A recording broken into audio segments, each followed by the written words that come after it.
What is up? What is up, people? Hope you're all doing well. Welcome back to the breakdown of Hector Rodriguez, aka Hecz, formerly of Optic, now at NRG, guys, and one of the co-CEOs, especially when it comes to their Call of Duty roster. I think an interesting take on two different interviews. Both of them will be linked down below because this guy has always intrigued me, the way he ran and operated Optic Gaming, and now, of course, a part of NRG, all of the Call of Duty drama, and, you know, his hands in all this different stuff inside gaming has always intrigued me, the way he thinks about things in a brand new mindset that I have not heard from many owners out there. That being Hector, doubling down several times on the fact he will always choose personalities over actual skilled players. Now, I say that in a weird way. He's actually said it a couple times in a couple different ways, but here's the first clip for all of you guys where Hector says he will take a personality over a player, or in some sense he's saying that, and I think very curious take that many owners out there would not come forward and admit to. And I'm talking about globally, right? Maybe, you know, pick two esports out there that this doesn't apply to, but a lot of pro players still are living under this illusion that their job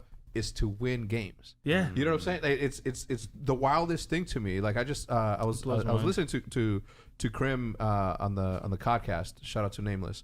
But he's like, before I got to Optic, they were a content team. I'm like, and when he said that, I'm like, hell yeah, we were, right? Like, hell yeah, hell yeah, we were. But I think he meant it like in a derogatory way, to where, like, you know, it wasn't until that, like, yeah, hell yeah, for sure we were. Like, that was deliberate. It wasn't an accident that we were creating more content than anybody else. Like, this illusion of you becoming who you envision you're gonna become, status wise, financially, or whatever, just off of winning a game doesn't fucking work. I mean, it makes perfect sense. You look for a few organizations who came from that route. I think I primarily look towards Optic Gaming and FaZe Clan. They have already come from content. They've always had those content-based teams, or at least they've had management out there, if not FaZe Clan individual creators. But Optic, more team-centered and team-focused content out there with all of their series they did release. They always did focus on that content. Hector, though, continues on to actually state he would choose someone who is okay at the game, you know, with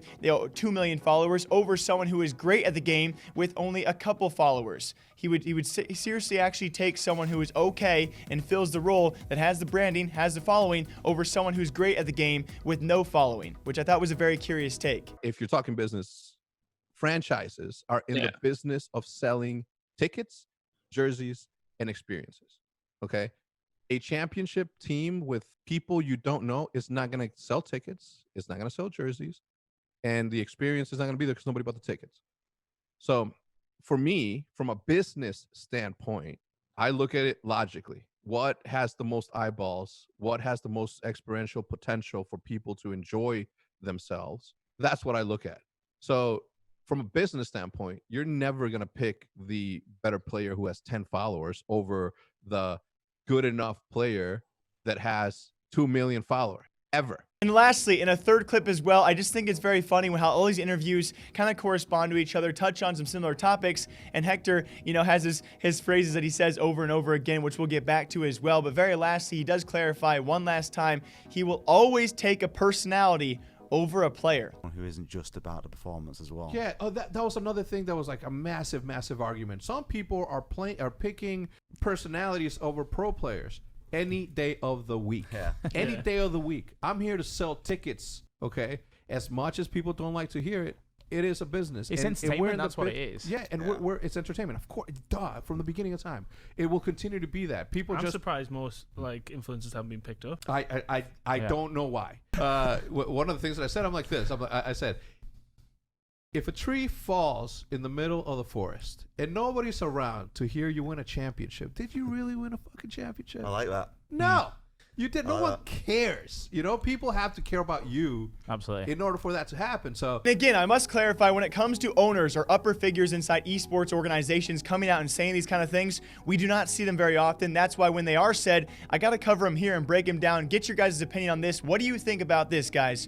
You're an organizational owner. What do? Do you choose the best of the best players with little followings or little to no following? Or do you choose the okay players, the players who can fill those roles with huge followings or decent followings? What what role and what path do you take? We look at many organizations out there, obviously, rest in peace Optic. They did a very good job of having some pretty decent lineups, but also some pretty well-known lineups in terms of personalities and brands. We look towards 100 Thieves and FaZe Clan. They are certainly apart from the Liquids, the Cloud9s, the Fanatics, the G2s. When it comes time for competition over content, there is certainly a rift between organizations who do very well in both those categories. And Hector, now a part of NRG, I think they have a very fine line. NRG has now obviously left CSGO, where they were very, very well versed in, and I think they kind of are trying to ride that line, maybe switch between competition and content, maybe have a bit of both, and of course, like I've said time and time again, ride that rift of trying to do things both in the best. When it comes time for titles out there and esports teams who are utterly dominant, the Astralis of CSGO, the former Optic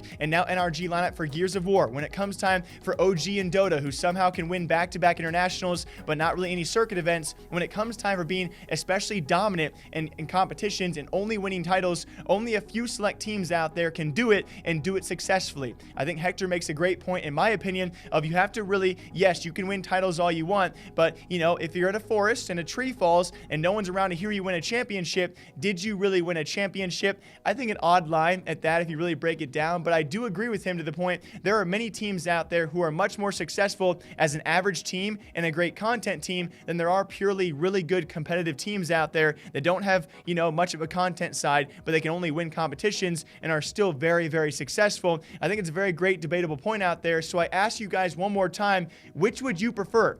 Competition or content?